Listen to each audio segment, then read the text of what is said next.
This is the story of a husband who stayed quiet for too long, a man who kept giving love loyalty and support while his wife secretly called him worthless behind closed doors. She mocked him. She disrespected him. She told her friends he was going nowhere. But life has a way of flipping the script. And when this man finally stepped into his real power, she saw the truth in a way she never expected. Before we dive and hit like and subscribe, because today's story is something you do not want to miss. This one is dramatic, emotional, and absolutely unforgettable. My name is Daniel Reed, and if you saw me today, you would probably think I have everything put together. I run a small but successful repair and renovation business. I own a house on the edge of town with a backyard big enough to breathe in. People trust my workmanship. People call me when something is broken because they know I will fix it. That is who I am now. But I was not always the man standing where I stand today. There was a time when the woman I loved more than life itself looked me dead in the eye and told me in front of others that I was useless. Not just once, not in the heat of a single argument, but as a pattern that slowly ate away at me until I became a stranger inside my own home. If you're listening to me right now, just settle in because this is not a quick story. This is a long, slow truth of how love turns into disrespect and how disrespect turns into a fire that forces you to rebuild everything you are. This story started a little over 6 years ago. Back then, I was married to a woman named Claire. She was the type of woman people notice when she walks into a room. She had confidence that felt like sunlight. She had ambition that could cut steel. She was driven and organized and sharp in a way people admired. When we first met, I loved that about her. I loved the energy she carried, and I loved the way she talked about her future. She wanted a big career and a big life, and I wanted to stand beside her while she achieved all of it. Back then, I was working as an apprentice electrician. I was not making much money, but I was learning. I had dreams of getting licensed and then opening my own business. It was slow going, though. When you are an apprentice, you do the dirty jobs. You carry equipment. You crawl through crawl spaces. You run errands. You sweat through your shirt. You come home tired and covered in dust. And you do all of that for barely enough money to cover the bills. But I believed in what I was building. I believed real growth takes time. Claire said she understood. She said as long as I was trying, she would support me. Maybe she meant it when she first said it. I do not know. People change quietly sometimes, and you do not notice until it is too late. Our problems did not explode all at once. They started with small comments. The type of comments you think are jokes until you hear them too many times. Comments like "you really do not make much, do you?" Or "maybe one day you'll earn real money." Or "I wish you had a job I could brag about." She said them with a laugh, but the laugh always had an edge. I knew she was ambitious. I knew she cared a lot about appearances. But I believed she loved me for who I was. I believed what we had was stronger than money. I believed wrong. The real shift started when she got promoted. Claire worked in marketing for a big company. She was smart. She was charismatic. She understood people. So it made sense the company rewarded her. Her promotion came with a big raise and a leadership title. Suddenly, she was overseeing a team. Suddenly, she was in meetings with executives. Suddenly, she was traveling for work. She was excited, and I was excited for her. But that excitement came with a shadow. Something subtle changed in her eyes when she looked at me. It was like she had moved up a floor and was now looking down at me through a window. At first, she tried to hide it. She would talk about her day and her meetings, and then ask politely about mine. But when I told her about crawling through attics or repairing panels, she would give a tight smile, like she was being polite but bored. Then she started talking about how embarrassing it was that her husband was still an apprentice. She mentioned it lightly one evening during dinner with her co-workers. This is where everything really began to fall apart. We had been invited to a dinner party hosted by her boss. It was a big house with marble countertops and expensive lighting, and the kind of furniture you only buy when you have no pets, kids, or normal life mess. Her co-workers were there dressed in suits and dresses and talking about campaign budgets and brand metrics. I could follow the conversation, but I was not part of it. I did not mind. I was happy just being by Claire's side, at least until her co-worker asked what I did for a living. I smiled and said I was an apprentice electrician and working toward my license. I said it proudly. Work is work. Skill is skill. But Claire shifted uncomfortably and said before I could finish he is still figuring things out. He wants to do better, but his income is not exactly impressive. She laughed after she said it. The table laughed with her. I forced a smile, but inside something cracked. I had never heard her talk about me like that. It was not just that she joked about my income. It was the tone, the dismissal, like she was apologizing for bringing me. When we got home later that night, I tried to talk to her about it. I told her the comment hurt. I told her I felt disrespected. She rolled her eyes and said, "You are too sensitive, Daniel." They were joking. She said I needed to toughen up. She said people like her were under pressure to appear successful, and sometimes my job did not fit the picture. That sentence stayed in my head for weeks. My job did not fit the picture. I kept replaying it. The picture she wanted. The picture she cared about more than her husband's feelings. The next few months were a slow spiral downward. She began comparing me to her co-workers' husbands. She would say things like Amy's husband is a lawyer or Jenna's fiancé is an investment banker. Then she would look at me and say, "Daniel, when will you try to level up?" I told her I was leveling up. I told her apprenticeships take time. I told her I was studying for my licensing exam. She would nod, but there was judgment in her eyes. She started asking why I did not just quit and find a better paying job. I told her I wanted a career, not just a paycheck. She shook her head and said not everyone has the luxury of slowly growing. But we did. She made enough money for both of us. I was not a freeloader. I paid bills. I contributed. I tried, but nothing was ever enough for her. Then came the day everything snapped. It was a Saturday afternoon, and Claire had invited a group of her work friends over. I was in the kitchen preparing some snacks because she asked me to. I did not mind helping. I liked hosting. But I overheard something that changed everything inside me. One of her co-workers asked if I was home. Claire laughed and said, "Yeah, he is here somewhere. He is probably trying to help, but honestly, he is useless with most things. If anything, I just ask him to stay out of the way." The group laughed, not politely, not lightly. They laughed like it was the funniest truth they ever heard. I froze, like my entire body locked in place. I felt my chest tighten and my hands shake. Useless. She called me useless. Not once, not jokingly, but as a statement about who I was as a man, a statement in front of people, a statement she did not think I would hear, a statement that told me exactly how she saw me. I stayed frozen for a long moment, then walked slowly back to our bedroom. I sat on the edge of the bed and stared at the wall. I felt crushed. I felt small.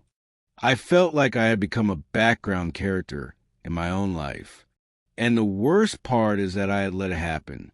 I had let her words chip away at me until I barely recognized myself. I did not confront her that day. I could not. I was too hurt and too numb. Instead, I stayed quiet through the whole gathering. When the guests left, she asked why I was being weird. I just said I was tired. But something changed in me that day. Something silent. Something deep. I decided I would no longer live as the man she described. I would no longer let her talk to me like I was an accessory she was ashamed of. I would no longer shrink to make her shine. I did not know exactly what I would do yet, but I knew the line had been crossed. So far there was no going back. Over the next few weeks, I threw myself into studying.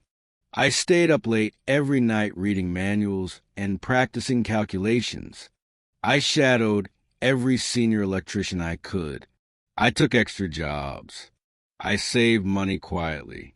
And I did not tell Claire anything. Not about the exam I registered for.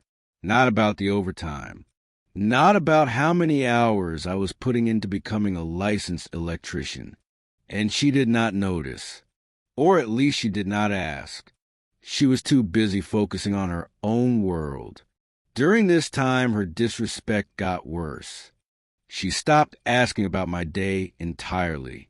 If I came home late, she sarcastically asked late shift at your little apprentice job, I guess. If I was tired, she said, you do not even work that hard, Daniel. You just make excuses. If I mentioned wanting to build something of my own, she said, do not embarrass yourself. She had no idea I was rebuilding my life quietly in the background. She had no idea that every insult she threw at me added fuel to the fire inside my chest. She had no idea that the man she kept calling useless was about to become someone she could never belittle again. She had no idea that a storm was coming, a silent one, the kind that changes the landscape after it passes.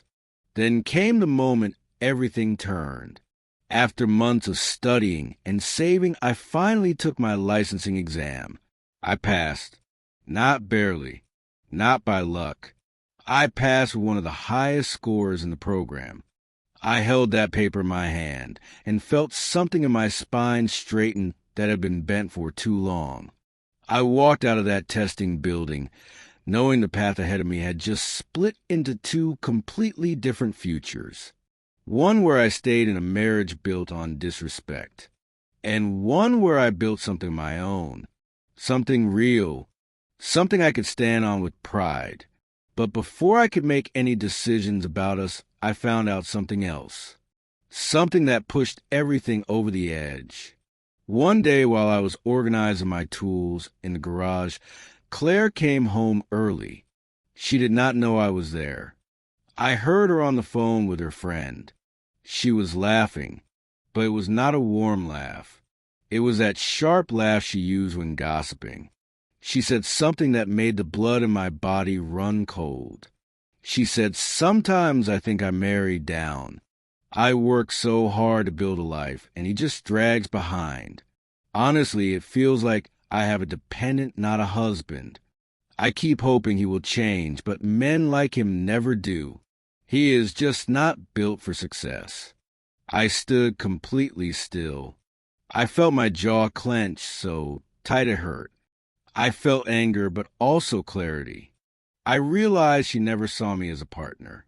She saw me as baggage. She saw me as something holding her back. She saw me as less. And maybe she always had. Maybe I was just too in love to see it. I waited until she walked inside, then followed her. When she saw me, she jumped a little and said, "Oh, I didn't know you were home." I looked at her and said calmly, "Claire, we need to talk." She looked annoyed and said, "Can it wait? I have a call in 20 minutes. I said, "No, it cannot wait. Not this time." She rolled her eyes and said, "Fine, what now?"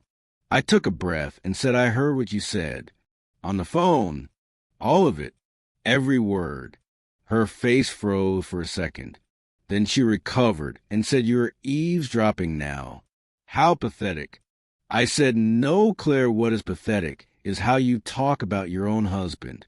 And what is worse is how long I let you." She crossed her arms and said, "Well, if you do not like it, maybe do something with your life. Maybe give me something to respect." I felt the anger rise in me, but I stayed calm. I looked at her and said I already did. She laughed like she thought I was joking. She said, "Sure, Daniel. What did you do?" "Fix a light bulb." I reached into my bag and took out my certification. Her smile faded. Completely. I held it up and said I passed. I am a licensed electrician now. Not an apprentice. Not learning. Licensed. Certified. Qualified. And I have already secured funding to start my own business. She blinked. She did not smile. She did not congratulate me. Instead, she said, "Oh, that was it. Just oh," like this meant nothing. I realized then that no achievement would ever be enough for her, because the problem was not my career.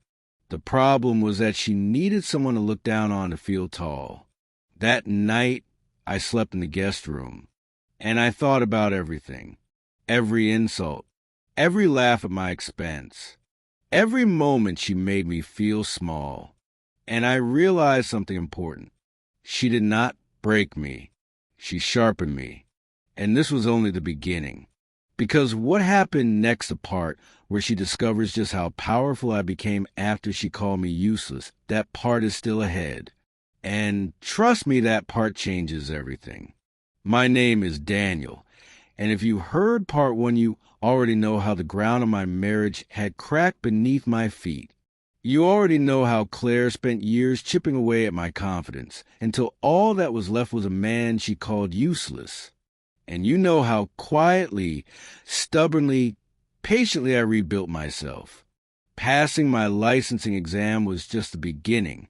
Something shifted inside me the day she brushed off my accomplishment with one cold word.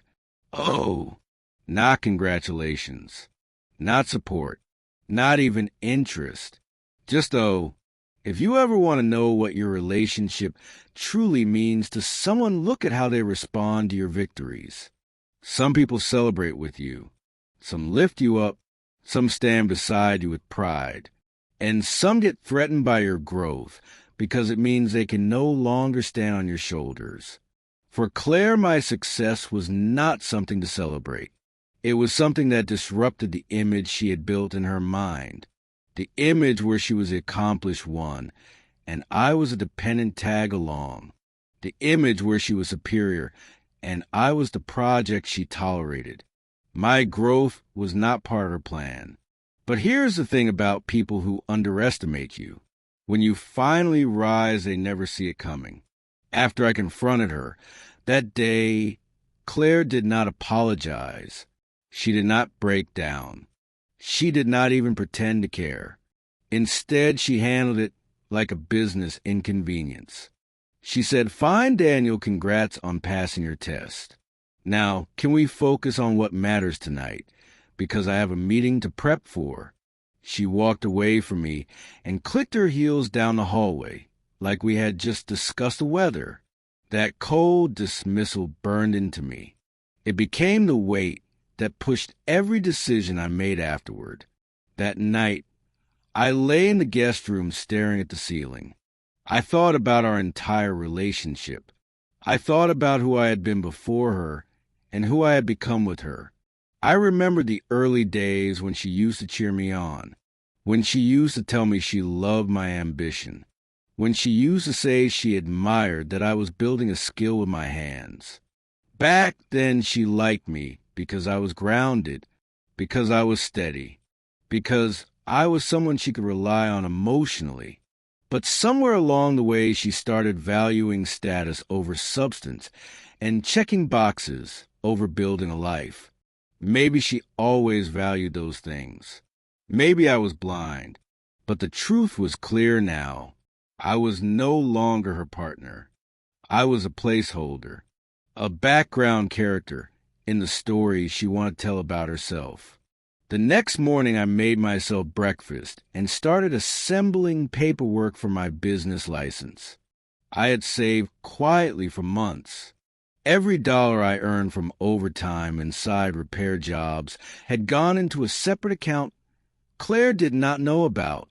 I did not want her questioning my decisions. I did not want her sabotaging them. I wanted my future to be something I built with my own hands, without her shadow over it. That morning, she came into the kitchen dressed for work, wearing that sharp red blazer she always wore for big presentations. She looked at me and said, "Are you seriously still upset?" I kept my voice calm and said, "I am not upset. I am clear." She raised an eyebrow and said, "What is that supposed to mean?" I did not answer. I just finished my coffee, picked up my folder, and walked out. Starting my own business took everything I had: time, money, discipline, and hours of grinding in silence, while Claire assumed I was still the same man she talked down to. I filed paperwork. I bought tools. I set up a simple website. I printed business cards. I talked to contractors. I offered discount work to get customers fast. At first, jobs trickled in. Small ones: replacing panels, fixing outlets, repairing old wiring in rental units. But people liked my work. They liked that I showed up on time. They liked that I treated their homes with respect. They liked that I explained things without talking down to them. One landlord recommended me to 3 others. Then a contractor brought me onto a remodel project. Then the owner of a small property management company asked if I could take care of all electrical issues in her buildings on a long-term contract. Suddenly I was working 12 hours a day, 3 or 4 jobs at a time.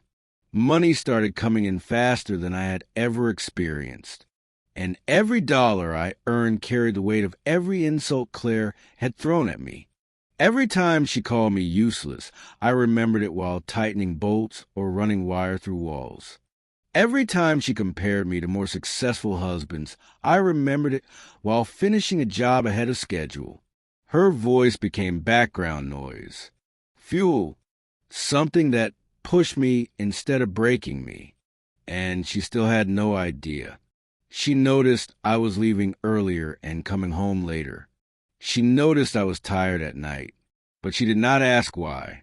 She assumed my apprentice job had gotten busier. She would sometimes say things like, "You should ask for a raise," or "I hope they're not overworking you for nothing." She had no clue I was no longer an apprentice. No clue I was not making hourly wages anymore. No clue I was bringing in more money than she was. One evening, when I dragged myself home after a 14-hour day, she looked at the dirt on my boots and said, "Daniel, I wish you had a job where you did not come home looking like a construction worker." I stared at her for a moment and said calmly, "Claire, I am a construction worker."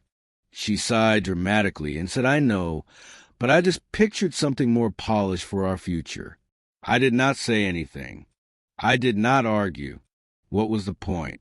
Claire was not someone who recognized value outside of titles and appearances. I could have built a city with my bare hands, and she still would have found a way to diminish it. But things took a turn I had not expected. One night, about 2 months after I started my business, I came home to find Claire sitting on the couch with a troubled look. She said, "Daniel, do you have a moment?" I said, "Sure." She hesitated, then said, "Things at work have been tough." She told me her department was restructuring. She told me the new VP did not like her presentation style. She told me she felt undermined. She told me a co-worker she mentored was suddenly being favored over her. She told me she felt invisible. For the first time in years, she looked small, vulnerable, like the world she prized so much was slipping out from under her. I listened. I stayed calm. I offered support. I told her she was talented. I told her she would get through it. She leaned against me, and for a moment we felt like partners again. But when I opened my mouth to share something from my day, she pulled away slightly and said, "Can we just focus on my thing right now?" I closed my mouth. I nodded, and I realized nothing had changed. She wanted to lean on me, but she did not want to support me. She wanted comfort without partnership. Still, I tried. People deserve grace when they are scared and losing control. So I stayed steady. But her insecurities started spilling into our daily life. She became snappier, colder, more controlling. If I was late, she accused me of not prioritizing us. If I was tired, she accused me of being lazy. If I said I was busy, she accused me of making excuses. She wanted me to absorb all her stress while giving her none of mine. Then it got worse. One Saturday, she invited her friends again for a small get-together. I was in the garage organizing my tools because I had a big job the next morning. Suddenly, I heard my name. Claire was speaking loudly enough for the group to hear, and she said, "I swear sometimes I feel like I married a man with no ambition. He is comfortable being average. I thought he would grow up eventually, but I guess not everyone is built for success." My jaw tightened. The words hit even harder this time because I knew the truth. I was succeeding. I was growing. I was building something real. And she had no idea because she never bothered to look. She never bothered to ask. She never bothered to see the man in front of her. I walked inside, calmly grabbed my keys, and said, "I am heading out for a bit." Claire looked annoyed and said, "You are not even going to stay for the guests." I said, "No, I have work to do." She rolled her eyes dramatically in front of everyone and said, "Sure, Daniel, go play handyman." Her friends laughed. My hands clenched around my keys. That night, something inside me broke in a different way. Not in a painful way. In a final way. The type of break that comes before rebuilding. The type that gives you clarity sharp as glass. The next week, something happened that put everything into motion. At a job site, I met a contractor named Joseph. Older guy. Wise. The kind of man who's been through enough life to see people clearly. We worked on the same remodel project, and at the end of the job, he said, "You got talent, kid. You run your own business." I smiled and said, "Yes, sir, just started." He nodded and said, "I got a proposal for you if you're interested." Turns out he wanted a full-time electrical partner for his larger renovation contracts. The kind of partnership that meant steady work, big money, and a real long-term future. I felt excitement pulse through me. This was the opportunity that could catapult my life forward. He said, "Come by my office tomorrow, and we will draft everything up." I drove home that night, feeling something I had not felt in years. Hope, confidence, strength, like everything was finally clicking into place. But when I walked into the house, Claire was sitting at the table looking furious. She said, "Where were you?" I said, "Working." She slammed her hand on the table and said, "You are never here anymore. You never have time for me." I said, "Calmly, Claire, I am building something." She scoffed and said, "You have been saying that for years. Nothing changes. You are still the same man you always were." That sentence echoed in my head. "You are still the same man you always were." She said it with such certainty, such dismissal, such blindness. I took a deep breath and said, "Claire, I have something important to tell you." She crossed her arms and said, "Fine, what?" I said, "I partner with a contractor today. It is a big step for my business." She blinked, confused, then annoyed. She said, "What business?" "Your odd jobs." I said, "No, Claire. My electrical business. I am licensed. I have been licensed for a while now." Her face shifted, but instead of surprise or pride, she looked irritated, like this was inconvenient information. She said, "So what does that even mean?" "You will be busier." "Great." I stared at her. For the first time, truly seeing the truth I had avoided. She did not want me to grow. She wanted me to stay beneath her. She needed someone to put down so she could stand taller. She needed someone to feel superior to. She needed me small, and I was done being small. The next day, I met with Joseph and signed the partnership agreement. It was official. My business had a major contract. My income doubled overnight, then tripled. I was out working every day, doing what I loved and what I was good at. Word spread fast. People respected me. Clients trusted me. I rebuilt my entire identity, and Claire had not been part of a single step. Which brings us to the moment everything started unraveling at home. One evening I came home late, covered in dust, sweat, and satisfaction. Claire was sitting at the table, looking cold. She said, "We need to talk." I sat down slowly. She said, "I do not feel supported by you. You are always gone. You are always working. You do not put effort into this marriage. You do not care about my stress. You act like I am the only one with problems. You are distant and unavailable, and I am tired of feeling like I am carrying this marriage alone." I stared at her, not angry, just empty, because that was the moment I realized she had rewritten history in her head. In her mind, she had always been the victim. She had always been the one trying. She had always been the one investing. She had always been the one suffering. And in her mind, I had always been the problem. I said, "Quietly, Claire, do you hear yourself? For years I have tried to talk to you.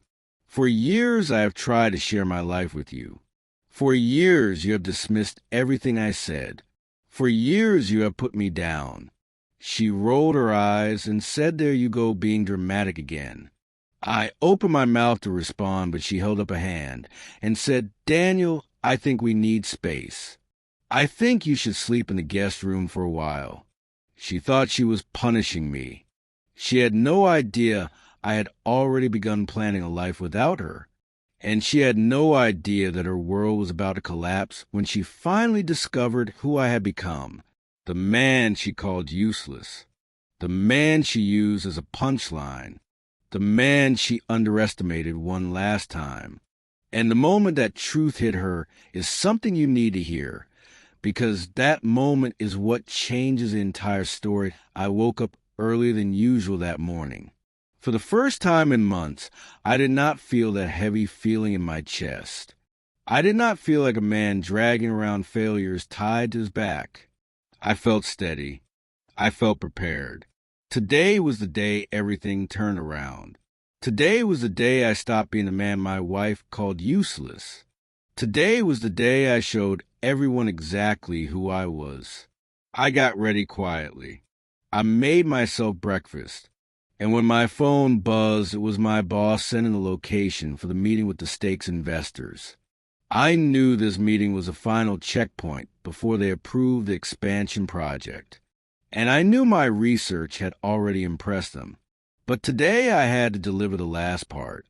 I had to prove the plan was foolproof. Before I left the apartment, I saw my wife still sleeping. She looked peaceful, almost innocent. For a moment, I wondered if maybe she never meant to hurt me the way she did. Maybe she said those things because she was stressed. Maybe she was talking big in front of her friends without thinking how much it would cut me. But then I remembered her exact voice. That moment, those words, the way she laughed afterward, the way she brushed me off like I was nothing. And that memory kept me grounded. I gently closed the door behind me and left. When I reached the office, the team was already there. They were tense. Everyone knew this was a big day. When my supervisor saw me, he came over fast. He put his hand on my shoulder and said the whole team was counting on me. And it felt good. It felt good to be looked at like I was important, like I was needed, like I mattered. The meeting did not feel like a meeting. It felt like a battle, and I was holding the front line. The investors asked questions, hard questions. They tried to poke holes in my plan. They tried to test how much I knew and how well I could defend the proposal. And every time they asked, I answered with clarity, with confidence, with logic, with proof. I watched them slowly shift from skeptical to impressed. That shift gave me strength I had not felt in a long time. 2 hours later, the lead investor finally leaned back, looked at the others, and nodded. He said, "We are ready to approve this project. And if it succeeds the way you say it will, we want him," and he pointed directly at me, "to lead the next one." Everyone in the room looked at me, and for the first time in a very long time, I felt proud of myself. Not because they picked me, but because I earned it. I did something that could not be laughed away, something my wife could not call useless. After the meeting, my supervisor pulled me aside. He said there would be a huge announcement later, something about new leadership roles and project heads. He told me not to say anything yet, but to stay prepared. Then he smiled in a way I had never seen before, a smile that told me my life was about to shift directions very fast. By the time I left the office, my phone was vibrating nonstop. At first, I thought it was work messages, but when I checked, it was my cousin. He was sending voice notes, long ones. I played the first note and immediately stopped walking. He said he overheard something. He said my wife had been talking again, but this time it was worse. This time she was not just mocking me. This time she was talking to someone else, a man. My heart dropped slowly but painfully. I leaned against the railing of the building and listened to the next note. He said she had been meeting a guy from her workplace for coffee for weeks. He said she was complaining to him about me, complaining that I was boring and slow and not successful, complaining that she felt stuck with me, complaining that she wanted more. My cousin said he did not know if anything physical had happened yet, but the way she spoke about that man did not sound like someone who respected her marriage. I closed my eyes for a long moment. The sounds of the city faded. The excitement of the big meeting evaporated. And in that moment, I felt something shifting inside me. But it was not anger this time. It was clarity, a heavy, sharp clarity. The kind that makes you see everything exactly as it is. The kind that strips away excuses and illusions. When I reached home that evening, she was sitting at the dining table scrolling through her phone. She did not even look up when I entered. She did not ask how my day went. She did not ask why I was home late. She did not ask anything at all. Instead, she sighed and said she did not like the dinner she had ordered and asked if I could go get something else. I stood there for a few seconds before answering, and those few seconds told me everything. She still thought I was the same man she talked about, the same man she dismissed, the same man she believed would stay quiet forever and keep doing things for her. But I was not that man anymore. I asked her if she had a minute to talk. She did not even put the phone down. She rolled her eyes and said she was tired and did not want to listen to another one of my work problems. I almost laughed. I almost smiled at how blindly she spoke. But I stayed calm. I told her I needed to discuss something important about us. She finally paused and looked up.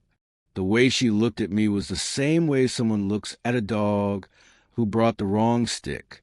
Mild irritation. Zero respect. She said, "Fine. Speak."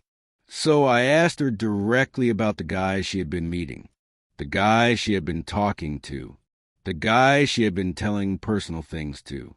She froze for a second. Not long. Just long enough for me to notice.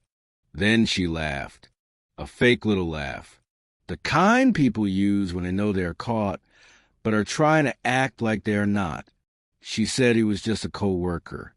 She said I was overreacting. She said my cousin probably misunderstood. She said I was being dramatic. But here is the thing. She never denied meeting him. She never denied complaining to him. She never denied the emotional connection. She never denied any of the core truths. She just tried to wrap them in excuses. So I nodded calmly. I told her I understood. And then I told her something else. I told her I had been given a major opportunity at work. Something that could change our lives. Something that could give us everything she complained we did not have. But I also told her that before I accepted it, I needed to know if she was still fully committed to this marriage. I needed to know if her loyalty was still intact. I needed to know if she still respected me as her partner. The look on her face changed completely. She was not expecting that. She was expecting an argument. She was expecting shouting or crying or begging or something dramatic. But instead she saw a man who had emotionally packed his bags and was on the edge of walking out. She quickly sat up straight. She softened her tone. She started explaining things more carefully. She said she was sorry if it looked wrong. She said she did not mean to make me feel small. She said she wanted to fix things. Her sudden change of tone told me everything I needed to know. She was not apologizing out of love. She was panicking out of fear. Fear of losing the lifestyle. Fear of losing the stability. Fear of losing a man she never expected to grow into someone she could not control. I told her I needed time. I told her I would think about where this marriage was heading. And for the first time since I married her, she did not have a response. She stayed quiet, silent, afraid, and that silence told me something powerful. She finally understood she had pushed too far. That night we barely spoke. She kept glancing at me like she was waiting for me to break the silence. But I did not. I let the quiet stretch between us. It was the first time she felt the absence of my attention, and she did not like it one bit. Around midnight, she asked if I wanted to sleep in the same room. I told her I needed space. She did not argue. She only nodded slowly and walked to the room alone. When I laid down in the spare room, I stared at the ceiling for a long time, not because I was sad, not because I was heartbroken, but because I was planning what my next steps would be, planning how to rebuild my life in a way that did not drag dead weight behind it. I realized something that night. Sometimes a person believes you are useless because they think they have power over you. But when you take away their power, you also take away their ability to define you. The next morning, everything changed. For her, for me, for us. Because something new was coming. Something big. Something she never saw coming. Something I had been preparing for quietly. And she was about to learn exactly how powerful I really was. That I woke up early the next morning in the spare room. For a moment, I forgot where I was. The quiet felt strange. The bed felt unfamiliar. Then everything returned to me. The meeting, the approval, the new opportunity, the conversation with my wife, and the truth I could no longer ignore. Something had changed inside me, and there was no going back. I got up, washed my face, and brewed a cup of coffee. The apartment was silent. My wife was awake, though. I could hear her moving around softly, trying not to disturb me. It was almost funny. The same woman who used to speak to me like I was beneath her was now suddenly walking on eggshells. I sat at the kitchen table. I was going through documents for the official announcement event at work later that day. When she walked into the kitchen, she hesitated before sitting down. She watched me quietly for a few seconds. She finally asked if I wanted breakfast. I said no thank you. I could feel her discomfort. She was so used to me trying to make peace after every argument that she did not know what to do with this new version of me. A man who was no longer seeking her approval. A man who was not chasing her validation. A man who finally saw his own value. She asked if we could talk. I told her we would talk later. Not right now. She nodded, even though she did not like that answer. I left the apartment shortly after. The drive to the office felt different this time. The city looked the same, but I felt like a different man moving through it. A man in motion. A man with direction. When I reached the office, my team was already preparing the conference hall. There were banners, project boards, investor tables, and media setups. This was not just an announcement. This was a major corporate event. People kept coming up to me, congratulating me, thanking me for my work. Even people who barely noticed me before were suddenly paying attention. Around noon, my supervisor walked over with a folder. He handed it to me and said the company wanted me to present the expansion project again in front of the media and investors. He said they were officially appointing a new project head today. He said my name was on the list. And that was the moment everything inside me finally settled. I felt grounded, centered. I felt like I had reclaimed every part of myself I had let people take. I thanked him, shook his hand, and started preparing my presentation. Before the event began, my phone buzzed. It was a message from my cousin. He said he had something new to tell me about the guy my wife had been talking to.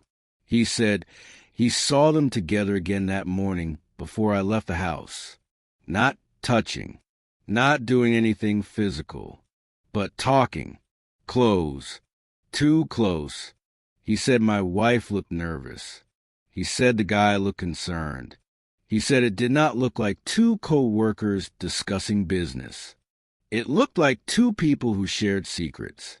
Two people who had been talking behind my back for a long time.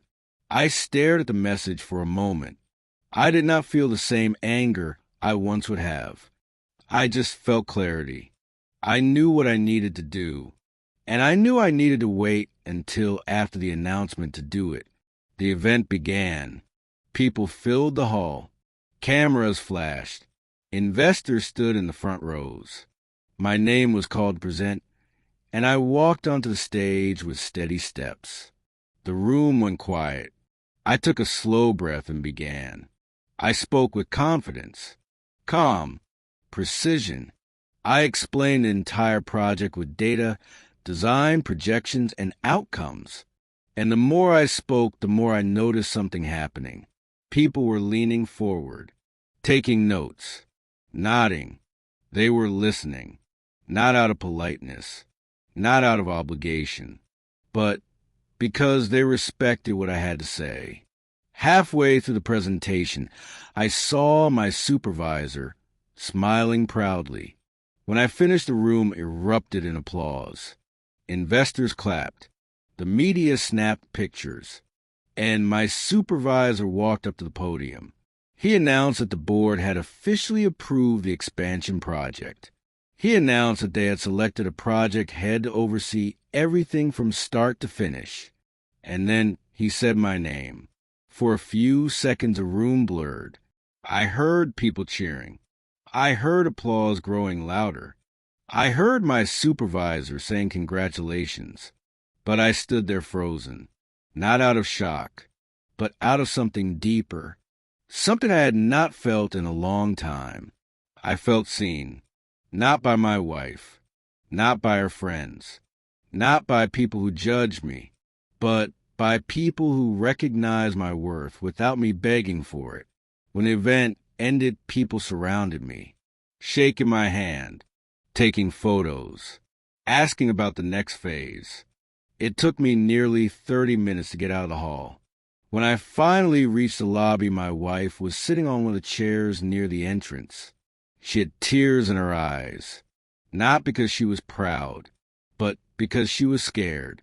She stood up slowly when she saw me. She asked if we could go somewhere to talk. I told her we could talk at home. The drive back was painfully quiet.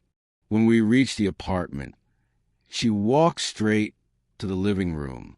She did not yell. She did not blame me. She did not defend herself. She just broke down. She said she knew she messed up. She said she knew she had been disrespectful. She said she felt left behind when I started changing.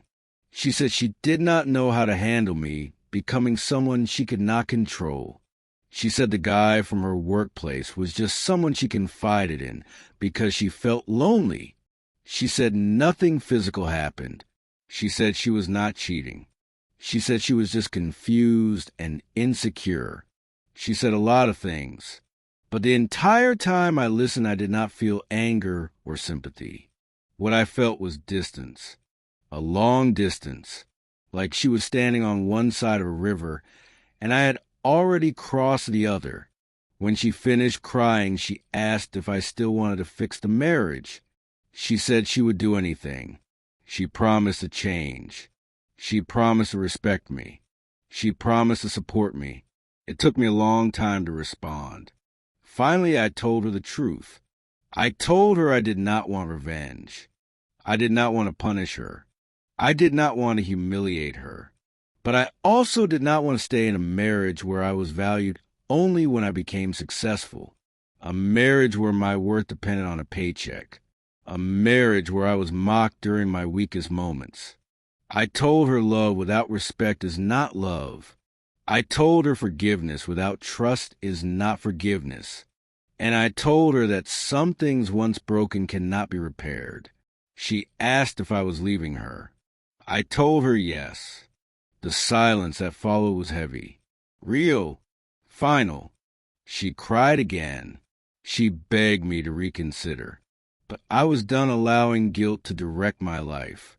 I told her I would handle everything respectfully. No drama, no scandals, just a clean separation. For the first time in our entire marriage, she stood there completely silent, not arguing, not mocking me, not challenging me, just accepting that she had lost something she took for granted.